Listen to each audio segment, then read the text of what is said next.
Oke, assalamualaikum warahmatullahi wabarakatuh.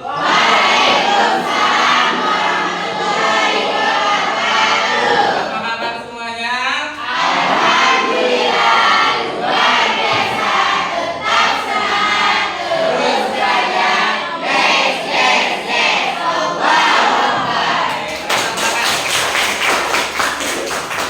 Masih semangat hari ini? Oke, pekerjaan yang minggu kemarin itu sudah selesai kan? Ya, boleh ditunjukkan atau dinaikkan di atas meja masing-masing terlebih dahulu. Oke, ada kalian. Coba lihat. Oke. Oke. Bagus. Coba balik anu. Ya, luar biasa kreatif semua.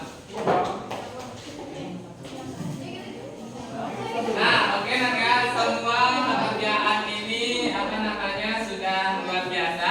Tapi sebelumnya kalian tadi luar biasa. Sebelum memulai kegiatan kita atau presentasi kita, ada baiknya kita berdoa terlebih dahulu ya. Oke, silakan ketua kelas. Duduk siap, gerak. Sebelum kita belajar dan kita berdoa agama dan kepercayaan kita masing-masing. Berdoa, mulai.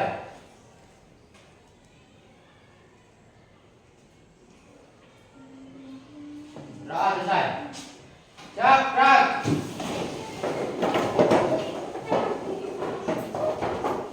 Salam.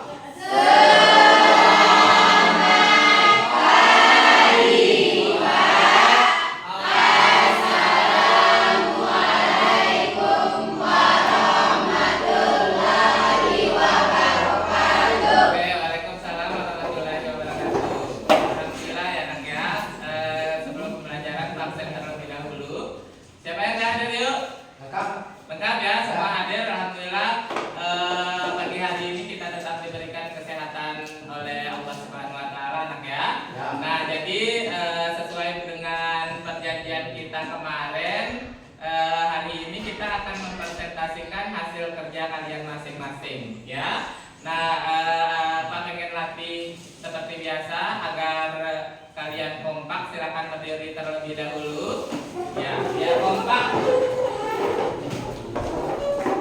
Masih seperti biasa, tepuk 1, tepuk 2, tepuk 3, tepuk 4, tepuk 5.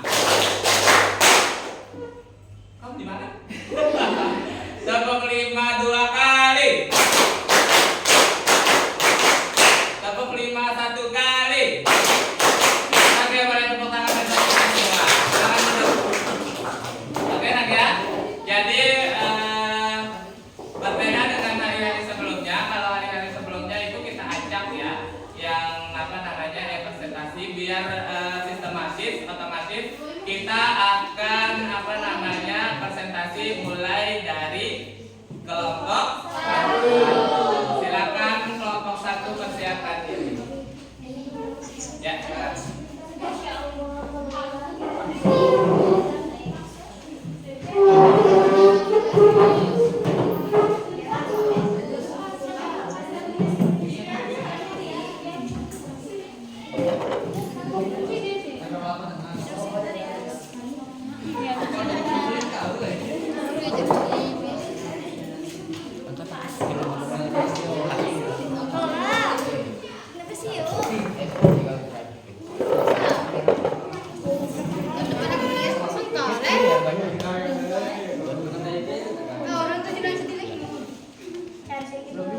Oke. Nah, jadi perhatikan nak ya. Kelompok yang lain silakan nanti menanggapi kelompok yang 1 yang sudah mempresentasikan hasilnya di depan kelas ya. Jadi mohon kepada kalian semua perhatikan teman kalian yang ada di depan. Silakan presentasi, yang lain silakan diamati baik-baik temannya. Kemudian nanti diberi tanggapan ya, bagaimana teman kalian mempresentasikan di depan. Sudah siap nggak? Sudah. Oke, bisa kita mulai ya. Silakan. Assalamualaikum warahmatullahi wabarakatuh.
Kemudian Jepang berhasil menguasai kota Balikpapan tanggal 24 Januari 1942.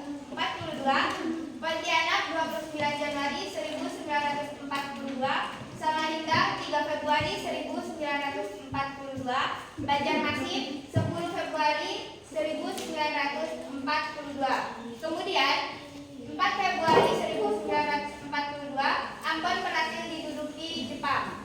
Dilanjutkan pada 16 Februari 1942 menguasai Palembang dan di sekitarnya. Setelah berhasil menguasai wilayah di luar Jawa, Jepang kemudian memusatkan serangannya ke Pulau Jawa. Pada tanggal 28 Februari 1942, Jepang berhasil mendarat di 3 tempat sekaligus. Yang pertama Teluk Banten, kedua Eretan Wetan atau Jawa Barat, yang ketiga Keragen Jawa Tengah. Kemudian peristiwa 8 Maret 1942, yaitu serbuan tentara Jepang ke Indonesia yang besar dan cepat membuat tentara Belanda tidak mampu bertahan. Akhirnya pada tanggal 8 Maret 1942, Gubernur Jenderal AWL Tarja Vanskarbord Terkauer dan beberapa petinggi militer Belanda datang ke Kalijati, Subang, Jawa Barat bertemu dengan Letnan Jenderal Hitoshi Imamura. Belanda menyatakan menyerah tanpa syarat terhadap Jepang.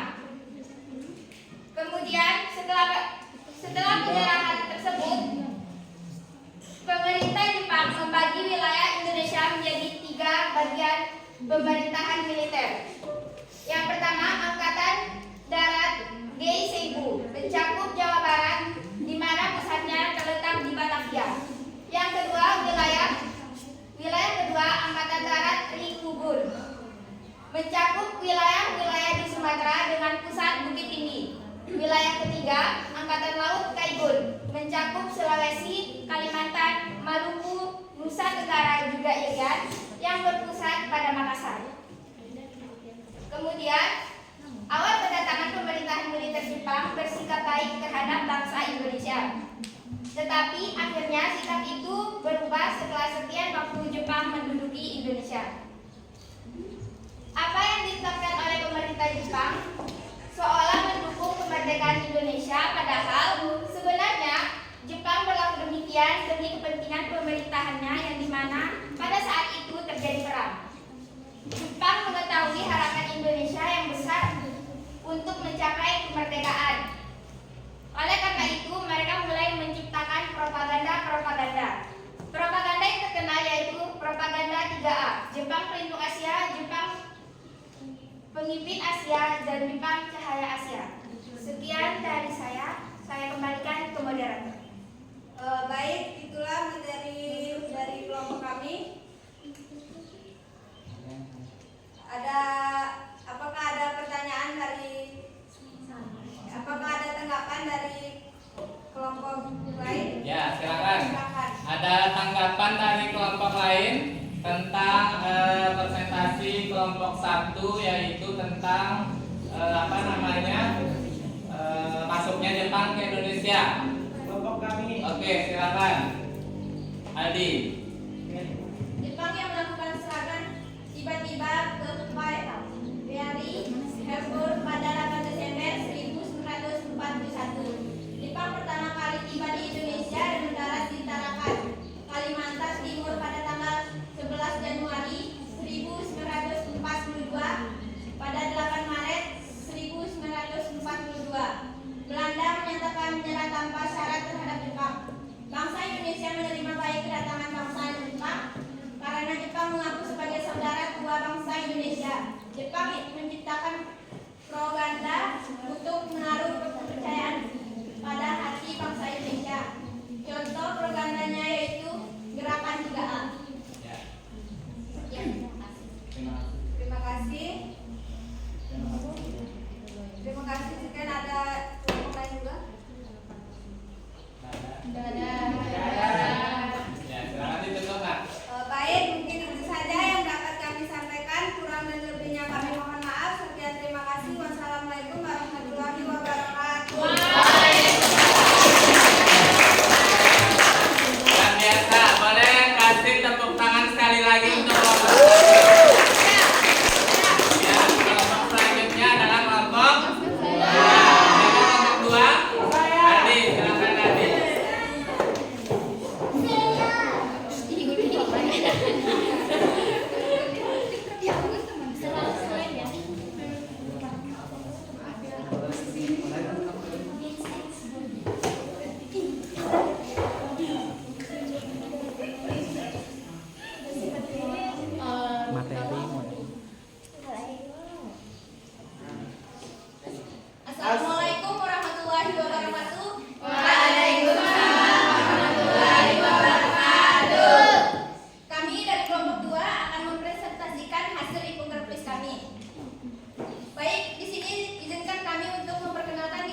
kepolisian. Dan saya Arianto Agustia. Baik, di sini kami akan mempresentasikan hasil infografis kami yang dibacakan oleh Kurnia.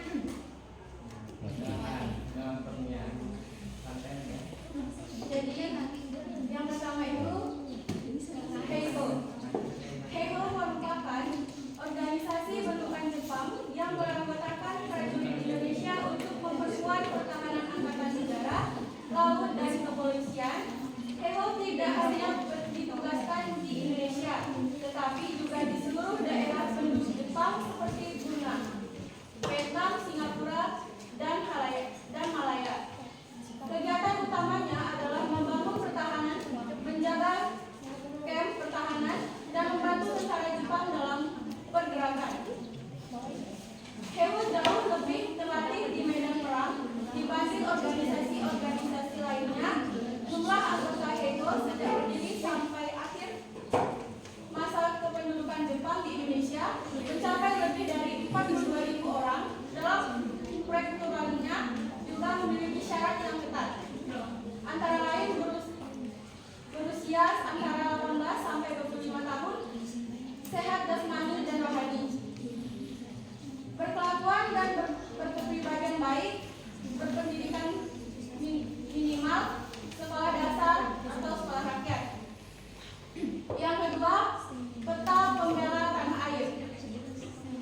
Pembela tanah air atau peta merupakan organisasi bentukan Jepang untuk memperkuat Heiho. Pada 3 Oktober 1943 atas usulan Gatot Mangkuraja kepada Letnan Jenderal Kumadi Haraja.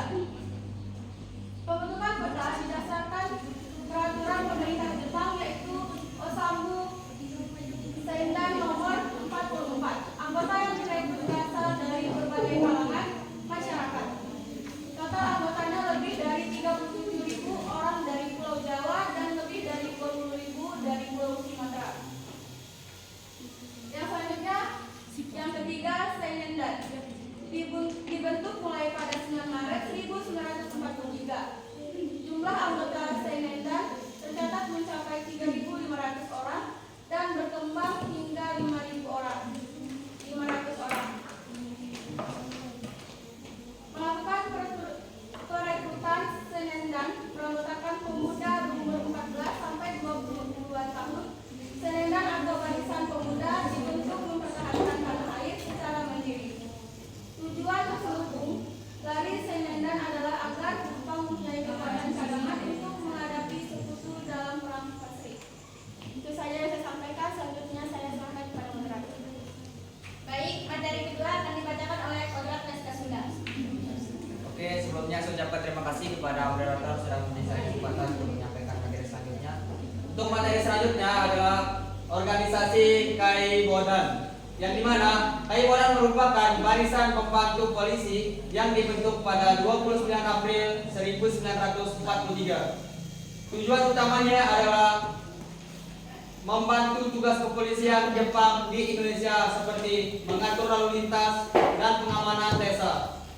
Anggota Kaibodan berasal dari pemuda Indonesia berusia 23 sampai 25 tahun dengan syarat utama adalah sehat secara fisik dan berkepribadian baik. Selanjutnya adalah organisasi Fujinkai. Organisasi bentukan Jepang khusus para wanita atau biasanya disebut Perkumpulan Wanita atau Fujinkai dibentuk pada Agustus 1943 dengan anggota para wanita berumur 15 tahun ke atas.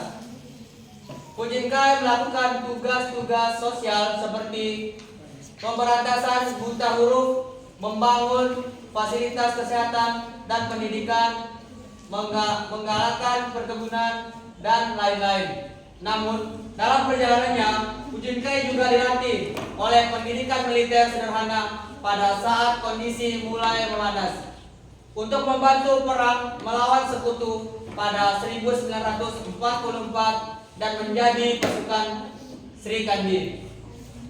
Untuk materi selanjutnya adalah organisasi Jibakutai.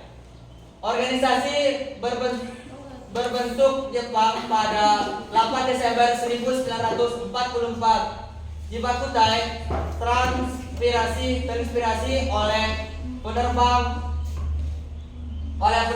bunuh diri kamikaze. Meskipun sebagai pasukan berani mati atau lebih sering disebut sebagai pasukan bunuh diri, Jibakutai dibentuk hanya sebagai pendukung pasukan bunuh diri. Sebagai pendukung tentara Jepang, jumlah keseluruhan anggota Jibakutai mencapai lebih dari 50.000 orang yang berasal dari para intelektual seperti guru dan redaktur media massa. Mungkin sekian dari saya kembalikan ke moderator.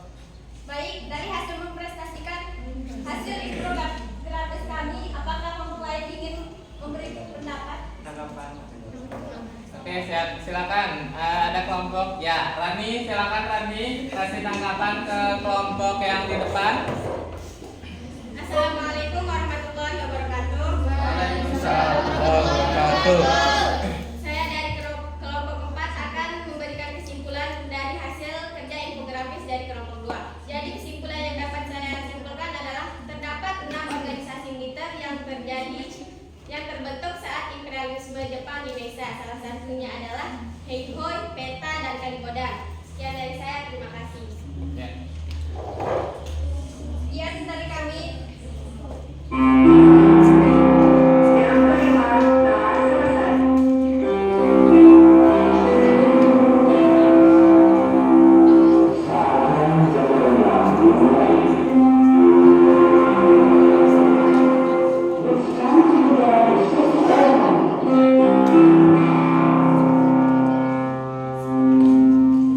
Sekian dari kelompok kami. Wassalamualaikum warahmatullahi wabarakatuh.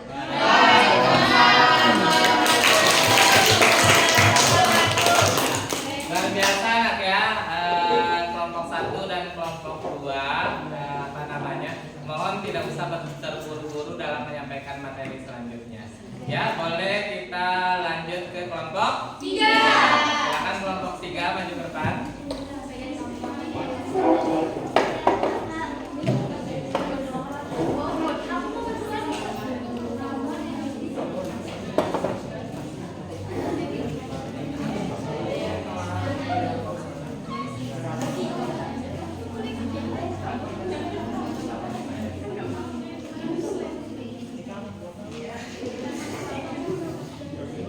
Oke, silakan.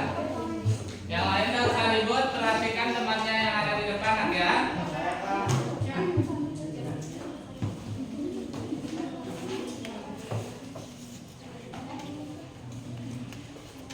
Assalamualaikum warahmatullahi wabarakatuh. Waalaikumsalam warahmatullahi wabarakatuh. Selamat pagi. Pagi. Kami dari kelompok 3 akan mempresentasikan hasil kerja kami, yaitu mengenai organisasi seni militer pada masa pendudukan Jepang di Indonesia. Yang pertama, izinkan saya untuk memperkenalkan anggota-anggota saya, yaitu yang pertama Silva Alina Putih, yang kedua Dia Cahyadiningrum, yang ketiga Betty Wulandari, yang keempat Amir Sumawati, dan yang kelima yaitu Hudaya. Materi pertama akan disampaikan oleh saudari Silva Alina Putih. Sebelumnya terima kasih kepada moderator yang telah mengizinkan saya untuk menyampaikan materi pertama dari organisasi semi militer masa kependudukan Jepang di Indonesia. Yang pertama, kita beralih ke organisasi semi militer Seinendan. Nah, Seinendan ini salah satu organisasi militer yang dibentuk pada tanggal 29 April 1943. Tugas dari Seinendan untuk meningkatkan dan dilatih untuk mempertahankan tanah airnya dengan kekuatan sendiri. Bagi Jepang, tugas Seinendan untuk membantu tentara militer di Perang Asia Pasifik. Selanjutnya yaitu Keibodan. Keibodan merupakan barisan pembantu polisi. Didirikan bersamaan dengan Seinendan, yaitu pada tanggal 29 April 1943. Anggota Kebodan ini berusia 23 sampai 25 tahun. Ketentuan utama agar dapat masuk Kebodan adalah fisik dan rohaninya baik serta berkelakuan baik juga.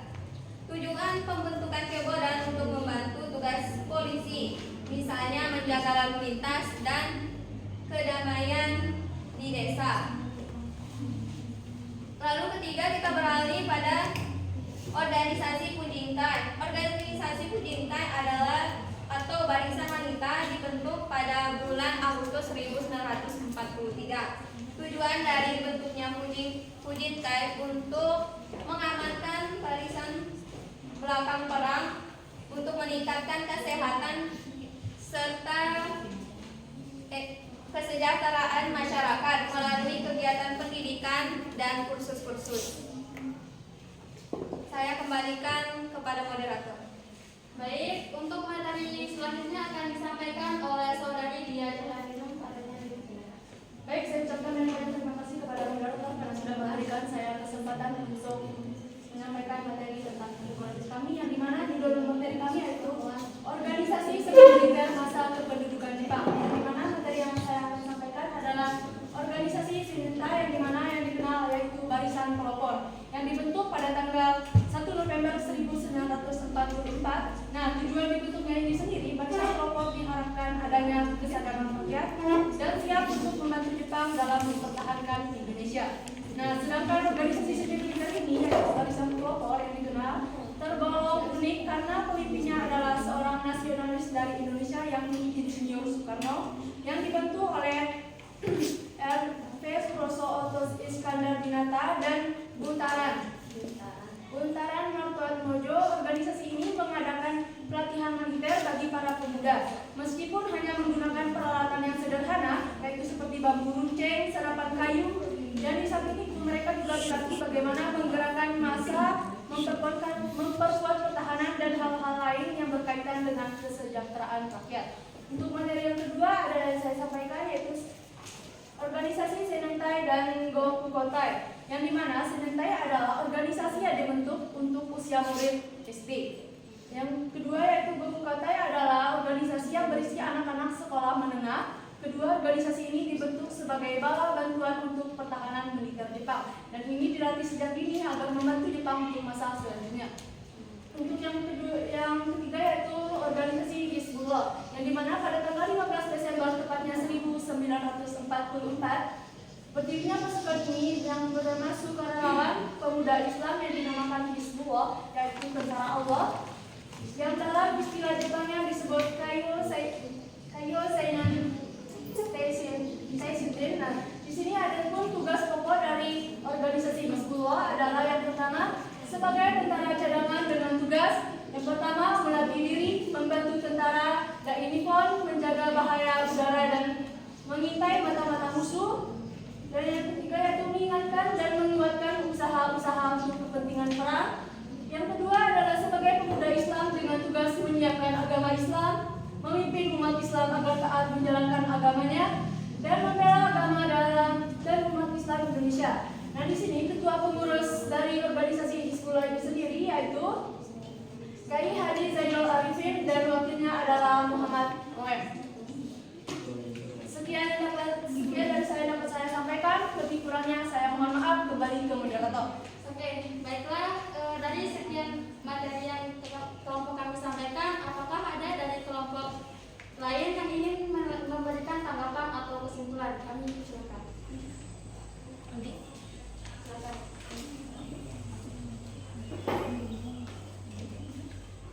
Assalamualaikum warahmatullahi wabarakatuh.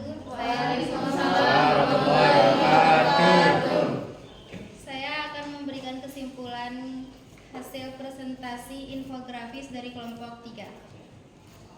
Seinendan atau Barisan Pemuda merupakan salah satu organisasi militer yang dibentuk pada tanggal 24 April 1943. Tujuan dibentuknya Seinendan adalah untuk melatih para pemuda agar dapat menjaga dan mempertahankan tanah airnya dengan kekuatan sendiri. Ada lagi? Baiklah, maka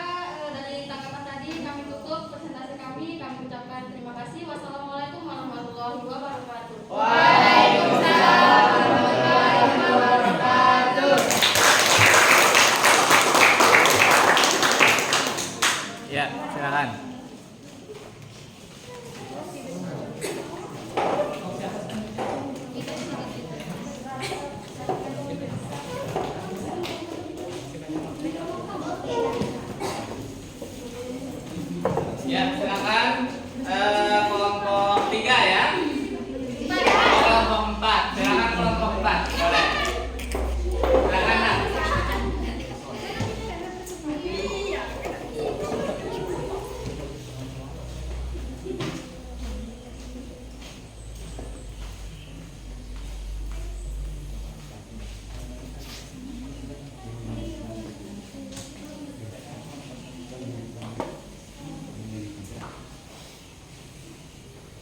Silakan. Assalamualaikum warahmatullahi wabarakatuh. Waalaikumsalam warahmatullahi wabarakatuh. Selamat pagi. Pagi. Baik, yang saya hormati Bapak Andi Putra selaku Guru Mater Sejarah Indonesia dan teman-teman sekalian yang saya banggakan. Berdirinya kami di sini akan mempresentasikan hasil infografis yang bertema tentang kebijakan masa kedudukan Jepang di Indonesia. Baik, sebelum kami mulai presentasi, izinkan kami memperkenalkan diri terlebih dahulu. Perkenalkan, nama saya Melika, saya sebagai moderator, dan ada pun teman-teman saya yaitu Maharani Lestari, Tina Ramadhani, Yuliana, Lipan, dan Wahyu Waisir. Sebelum saya memulai presentasi, ada beberapa hal yang akan saya bahas. Yang pertama yaitu tentang adanya bidang-bidang yang terkait dalam masa kedudukan Jepang Indonesia. Yang pertama itu ada bidang ekonomi, sosial, budaya, dan militer. Untuk lebih jelasnya, saya akan serahkan ke penyampaian materi pertama yaitu Yuliana Fitri. Silakan. Baik, saya akan menjelaskan bidang pertama yaitu bidang ekonomi. Jepang datang ke Indonesia bertujuan untuk menopang biaya perang yang dilakukan Jepang untuk melawan sekutu. Jepang datang ke Indonesia menerapkan kebijakan dalam beberapa bidang. Yang pertama bidang ekonomi yang disebut self-help.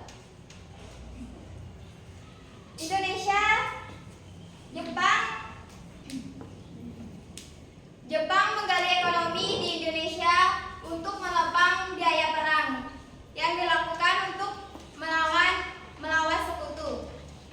Indonesia kaya akan sumber daya alam seperti pertanian, pertambangan. Indonesia dipaksa oleh Jepang menanam tanaman ekonomi yang dibutuhkan oleh Jepang seperti jarak dan tanaman hina. Tanaman jarak yaitu sebagai pelumas alat-alat seperti pesawat terbang dan alat senjata api. Tanaman hina berfungsi untuk mengobati anti malaria. Anti malaria dapat melemahkan pertempuran prajurit Jepang. Bahan pangan yang menopang kegiatan perang semakin meningkat, yaitu beras dan jagung. Selanjutnya, di sini ada bidang sosial. Jepang menerapkan kebijakan Romusa dan merekrut wanita-wanita Indonesia sebagai Jugun Ianku atau pelacur tentara Jepang. Romusa atau kerja paksa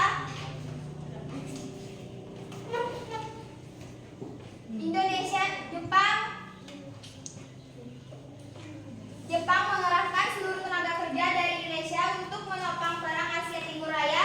Tenaga kerja inilah yang dikenal sebagai Romusa.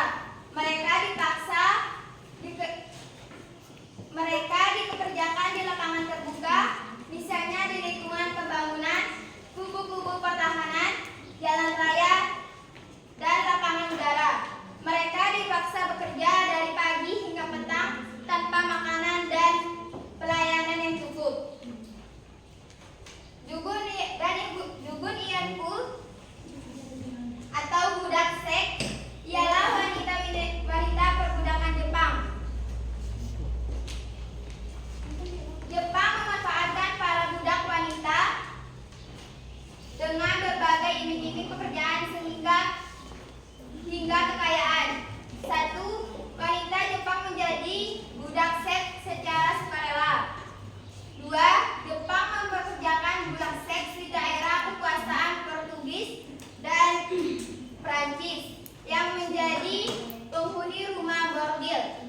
Tiga,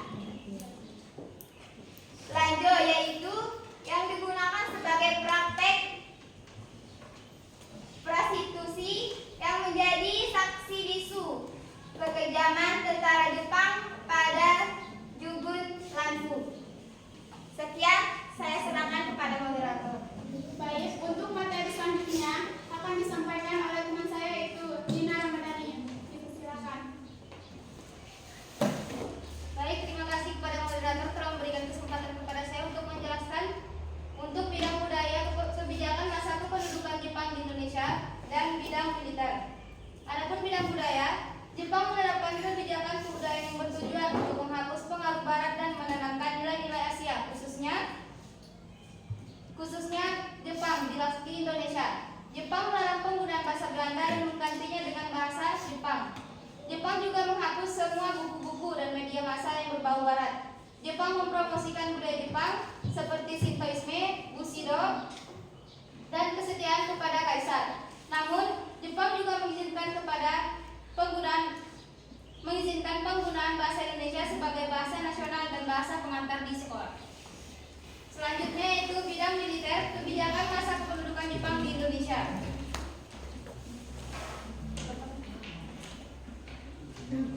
Jepang membentuk beberapa organisasi militer dan semi militer yang melibatkan rakyat Indonesia. Beberapa di antaranya adalah Heiho atau pasukan bantuan, Peta yaitu pembelah tanah air, Gyugun atau yang disebut tentara sukarela, dan Shinendan yaitu barisan pemuda. Organisasi-organisasi ini bertujuan untuk membantu Jepang dalam perang melakukan sekutu, sekaligus untuk gerak-gerik rakyat Indonesia. Namun organisasi-organisasi ini memberikan pelatihan dan pengalaman militer bagi rakyat Indonesia yang nantinya berguna dalam perjuangan kemerdekaan. Segitulah penyampaian materi dari saya. Selanjutnya saya akan kembalikan kepada moderator. Baik, itulah mungkin materi yang dapat kami paparkan. Mungkin ada dari teman-teman yang ingin menyampaikan pendapat atau kesimpulan. Silakan. Silakan. Tahu?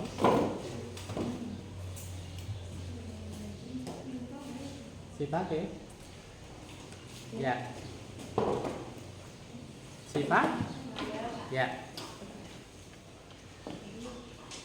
Kamus.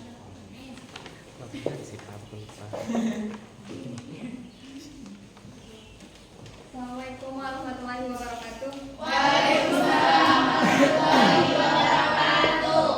Saya dari kelompok 3 yang memberikan kesimpulan terkait infografis dari kelompok 4.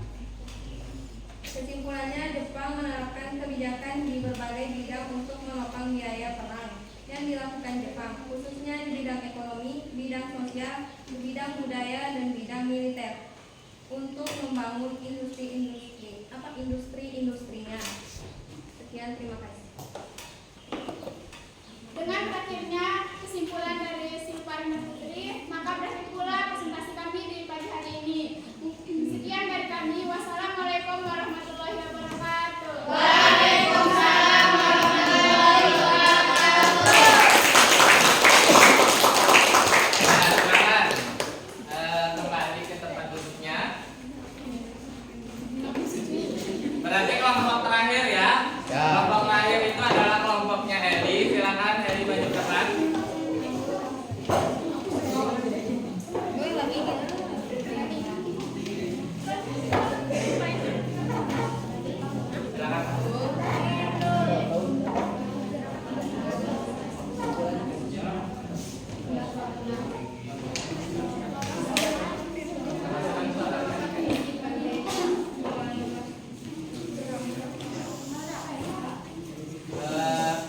Suaranya yang lantang kemudian jelas ya. Silakan. Assalamualaikum warahmatullahi wabarakatuh. Waalaikumsalam warahmatullahi wabarakatuh. Selamat pagi. Jadi kami di sini akan mempresentasikan hasil infografis kami, yang dimana kami akan memaparkan tentang dampak penduduk Jepang di Indonesia. Dan ada beberapa bidang. Bidang pertama bidang ekonomi, kedua bidang pendidikan, dan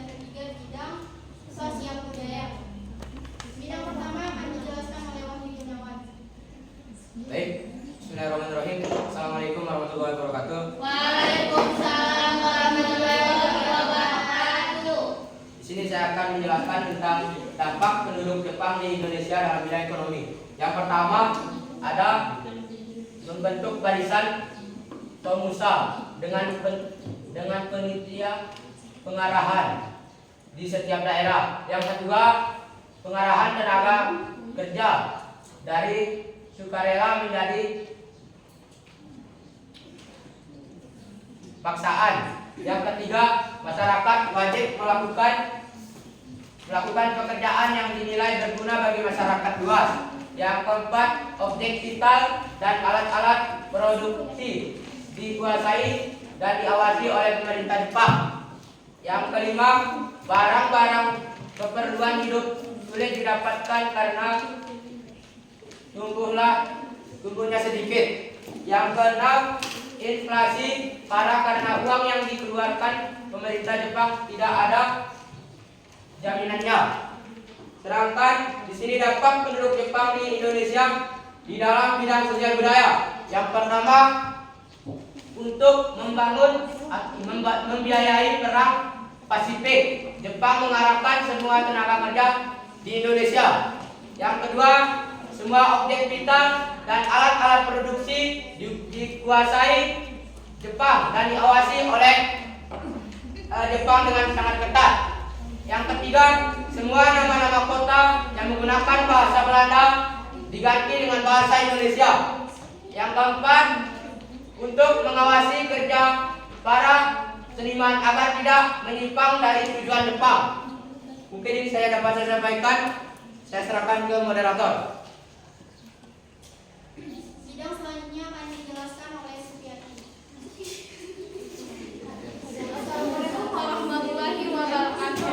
Waalaikumsalam warahmatullahi wabarakatuh. Baik, saya ucapkan terima kasih kepada moderator telah mengizinkan saya untuk menyampaikan materi selanjutnya, yaitu di mana dampak pendudukan Jepang di Indonesia. Mungkin teman-teman ada yang tahu atau ada yang belum tahu. Bagaimana sih dampak pendudukan Jepang di Indonesia dalam bidang pendidikan? Baik, di sini saya akan menjelaskan bagaimana kependudukan Jepang dalam bidang pendidikan, yaitu di mana keadaan pendidikan Jepang di Indonesia sangat memburuk.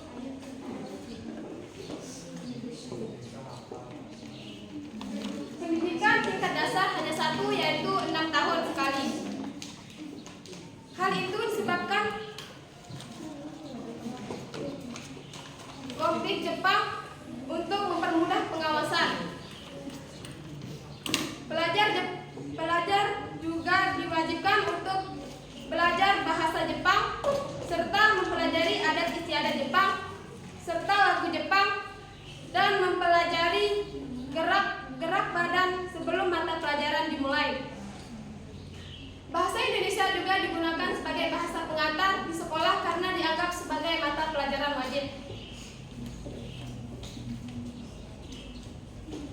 Para pelajar juga diwajibkan untuk masuk pelajaran militer. Sekian dari saya serahkan kepada moderator. Mungkin itu saja yang dapat kami paparkan. Mungkin ada saran atau pendapat dari orang lain. Ya, silakan Lola. Assalamualaikum warahmatullahi wabarakatuh.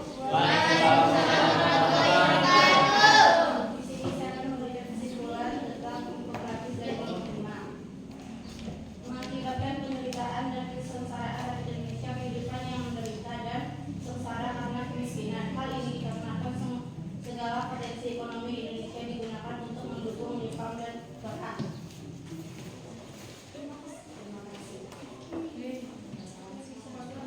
Terima kasih atas kesimpulan yang telah diberikan kepada kami. Mungkin itu saja yang dapat kami sampaikan. Wassalamualaikum warahmatullahi wabarakatuh. Ya, pada kesempatan.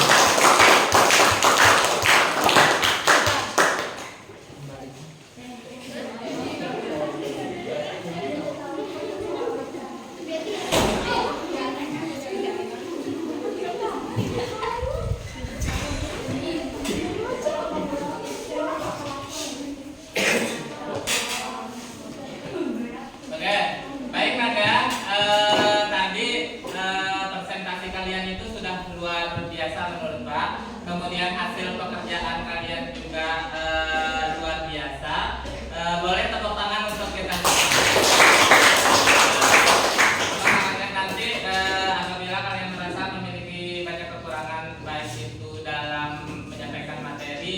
kemudian infografisnya yang kurang, kita belajar akan memperbaikinya di pertemuan selanjutnya, Kak ya. Nah, sampai sini kira-kira ada yang mau dipertanyakan? Tidak ada ya? Nah, tidak ada. Baik, setelah ini Pak minta kalian untuk kita evaluasi pembelajaran kita, tapi menggunakan quiz seperti biasa ya.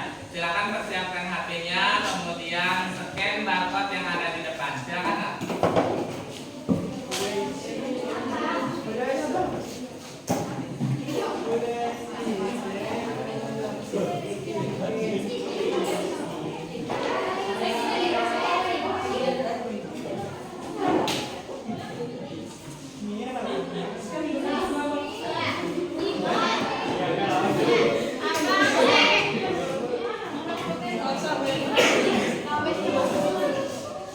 Ya, itu barcode-nya sekarang tinggal pertama.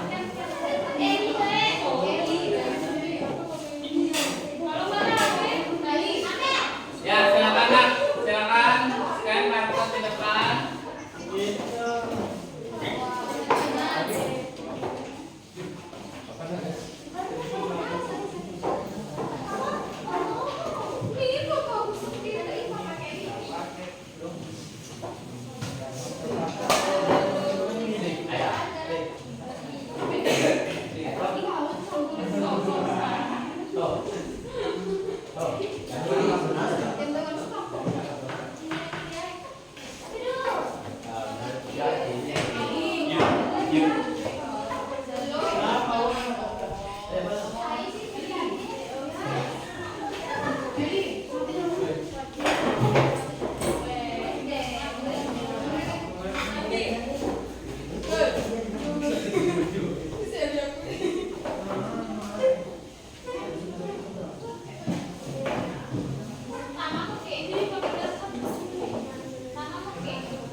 Sudah ya?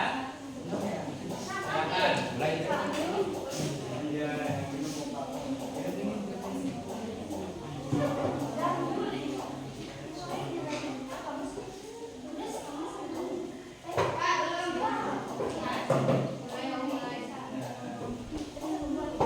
Ya, silakan.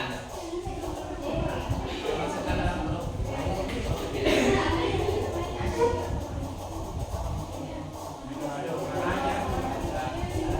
Sudah masuk semua? Belum? Ya, silakan. Kalau sudah masuk semua kita mulai.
isi atau sepira ini kamu ya?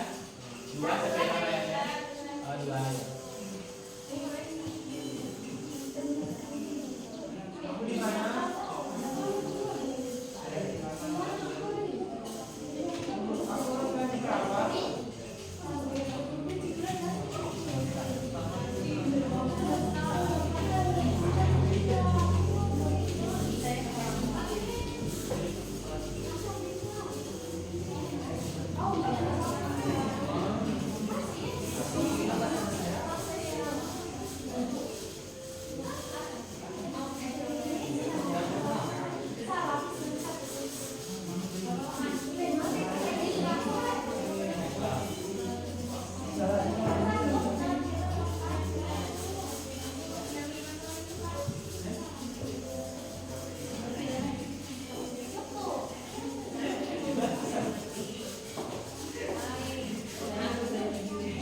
Ya, sudah ya? Ya, jadi nilai tertingginya itu adalah dia Supi. Itu boleh tepuk tangan untuk semuanya. Oke ya, jadi demikian pembelajaran hari ini. Tapi sebelum kita akhiri pembelajaran hari ini, Pak ingin kalian siapa yang dapat menyimpulkan pembelajaran hari ini? Silakan, Dina. Kedatangan bangsa Jepang pertama kali di Indonesia pada tahun 1942 dan mendarat di Tarakan. Ya, terima kasih. Ada lagi siapa yang bisa? Amel, silakan. Yang bisa menyimpulkan hari ini, silakan Amel. Dalam bidang pendidikan, jumlah sekolah menurun drastis. Banyak sekolah dibangun oleh Belanda dihapus oleh Jepang. Ya, terima kasih banyak. Siapa lagi yang bisa menyimpulkan? Silakan kontrak SK sudah. Edo organisasi bentukan Jepang yang direkrut putra Indonesia untuk menggantikan tentara Jepang yang kalah. Ya, siapa lagi yang bisa menyimpulkan pembelajaran hari ini? Silakan Betty. Gerakan 3A adalah salah satu gerakan sosial kemasyarakatan. Gerakan atau semua yang ini bertujuan untuk mengambil haki masyarakat Indonesia. Ya, ada lagi nak? Silakan, Ibu. Penerapan sistem rumusan atau tanam paksa dalam mendukung peran Jepang di Asia Timur Raya. Ya, ada lagi? Sudah habis ya? Oke, luar biasa. Boleh tepuk tangan untuk kita semua.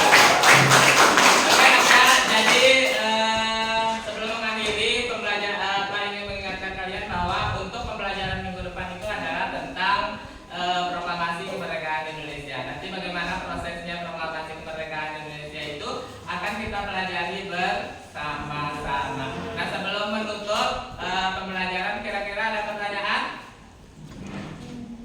Nggak ada. Nah, jadi sebelumnya ya tidak lupa dan tidak bosan-bosan saya ingatkan kepada kalian seperti biasa Pak bilang, Pak ingatkan kalian jadilah orang yang baik ya. Sehabis ini kalian pulang mohon berhati-hati di jalan. Kemudian Pak mohon untuk yang menggunakan sepeda motor itu tolong selalu menggunakan helm keamanan karena kita tidak tahu apa yang terjadi di jalan nantinya ya. Nah, jadi apa namanya untuk kegiatan minggu depan jangan lupa hadir seperti biasa. Kalau tidak apa namanya kalau tidak bisa hadir karena kesehatan kalian lagi sakit, mohon jangan sampai tidak mengirimkan surat ya. Ada pertanyaan kira-kira untuk materi kita minggu depan?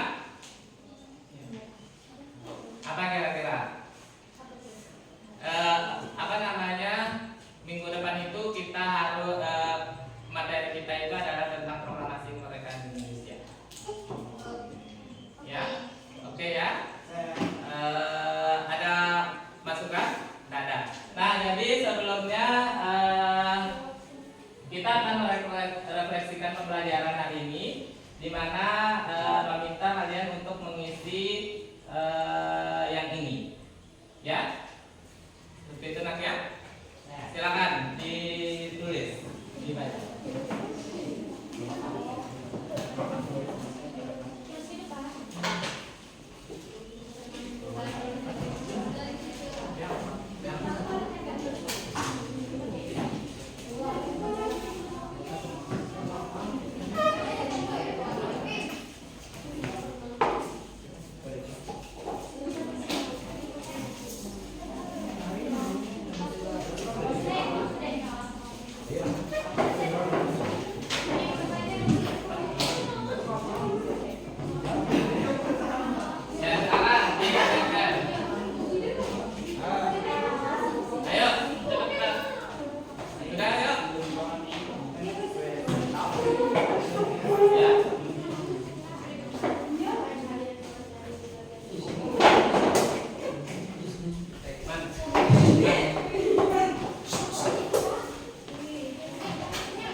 kalau sudah nih.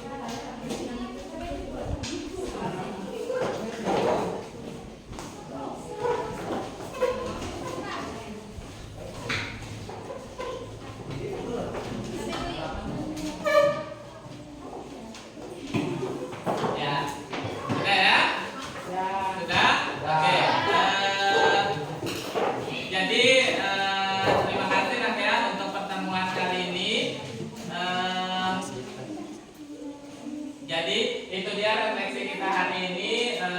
Refleksi ini adalah untuk menilai bagaimana kita ke kegiatan selanjutnya ya. Nah jadi demikian pembelajaran hari ini. Jangan lupa selalu ingat apa yang Pak bilang ya. Selalu jadi orang baik, tidak bosan-bosannya Pak ngomong sama kalian jadi orang baik, itu intinya. Ya. Demikian pembelajaran hari ini kita tutup.